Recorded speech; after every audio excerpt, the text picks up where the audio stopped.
Beyond this, it is also important that the market is analyzed at its lowest or micro level, in order to identify the appropriate distribution channels and targeted professional strategies. Moreover, a description of the players and forces that make up the competitive arena is necessary, according to the classic model of the 5 Porter forces.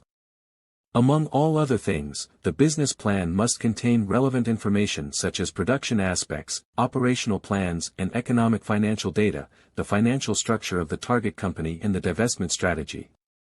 Once the business plan has been carefully analyzed and evaluated, the private equity firm must decide whether or not to enter the investment.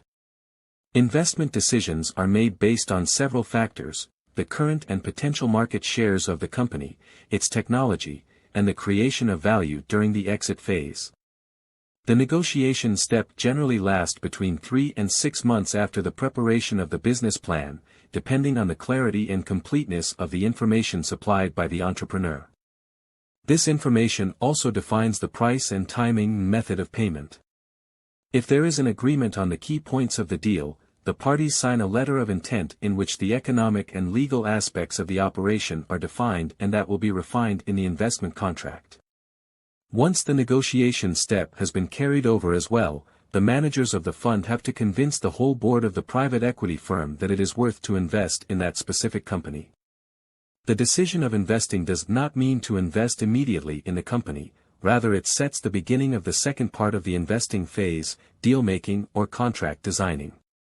In the deal-making phase, a fundamental aspect is represented by the definition of the price and, therefore, by the evaluation of the company. In the context of private equity or venture capital transactions, the valuation is never theoretical or abstract, but always linked to a price, real and effective, which is what will constitute the basis of exchange in the transaction itself.